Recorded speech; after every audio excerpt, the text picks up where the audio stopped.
Okay, so meron tayo rito SkyDrive 125 carb type. Ngayon, chinek ko kasi to, sabi kasi niya, pinagawa niya raw, sira daw yung stator coil, no? Sira, ito, may stator coil siya, yan, no? Naka full wave pa nga eh. Tapos may dala pa siyang regulator. Alright, yan. So, ang nangyari, tinesting ko, wala pa rin kwenta, no? Tapon, sayang pera, no? Wala na, basura na yan. Ngayon, chinek ko yung lumang stator coil. Ito, yung original, stock. Buo. Ayan, no. Tinesting ko rito sa wire. Alam nyo na yan. Pinakita ko na sa vlog ko dati paano mag-testing ng coil, no. Yung ohms reading.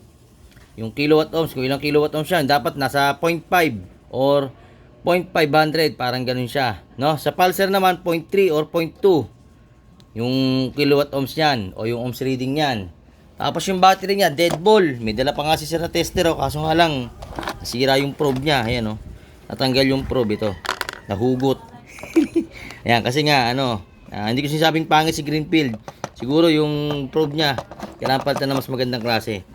Then, yung regulator niya, ang ginawa ko, bumili tayo. Ayan, oh. Original. Pero, pang pang carb na Rider 150. Tapos, nirewire ko na lang. Ayan, oh. Ito yung original na saksakan niya ng carb. So, nirewire ko na lang. Ayan, nirewire ko siya. Ayan. Nag-rewire ako. So, ang ginawa ko, kinat ko na yelo. Kasi naka-battery operated na to eh.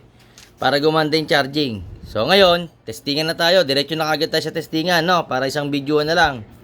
Oh, tester tayo. Asan yung tester ko? Ayun, nandiyan pala sa gilid. Tester tayo. Ito yung tester ko. Aining lang yan, ha? Aining. Oh, aining. Sige, sir. Kung nga mag-start. Tingnan natin yung charging. Hop, yeah. Hop. Wait lang. Okay, sige. Start. Yun, no? 12.8. Nakita mo yung drop point. Konti na lang, no? Hindi power up flash yung ginawa ko, ha? Repair po ito. Repair. Troubleshoot, no? O, yan. Sige nga, sir. Busina. Kung okay na yung busina. Lumakas. No? Lumakas. Nirepair ko lang, ha? Tapos, headlight. Okay, yan. Gumagana. O, signal light. Gumagana na rin.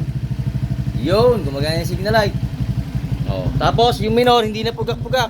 O, sige. Rev mo konti. Okay, rev. Okay. Okay. O, yun o. Maangat. Sige pa. Okay. Patay mo yung headlight. Patay mo yung headlight. Saka signal light. Patayin mo. Yan. O, sige, rev.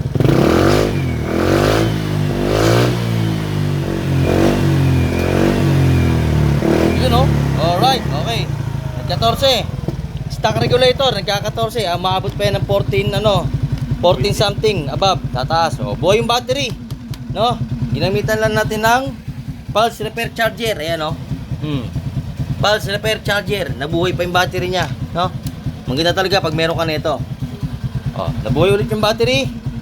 Kasi sayang eh, kaysa bibiling bago. Sabi ko, try natin i-repair. Kung ma-repair pa ng charge, pulse charger. Na-repair. Oh, yan, buhay na. Hindi na pugak-pugak. At the same time, tumino. No, boss. Okay charging.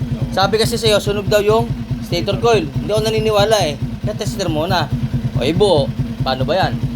E di buhay na yung motor. Nakatipid ka pa, no? Magkano stator coil? 1,900. Aray ko. Pag bumili tayong bago, no? Brand new. Na original na SGP. Oh. Ngayon, sabi ko kay sir, kung gusto niyo pa-power up lines, by the next time, pwede naman, pag-ipunan. Tapos to, nabili namin ng mura. Sa tropa, buti. At merong stock, no? Ayan, oh. Hindi siya umiinit. Ayan, oh. Pag compatible, hindi yan iinit. Kailangan lang, compatible. Pati wiring dapat tama. Oh, ayan, oh. So, ayan, finish na yung motor ni boss. At, ayan, sa mga gusto pagawa, gusto magpa-troubleshoot, PM nyo lang ako, JJ Ambulos. Power up lines, ganoon lang din, ha? Okay? YouTube, TikTok, Facebook page. Alright, and yun lang. Maraming salamat. To God be the glory. And good afternoon.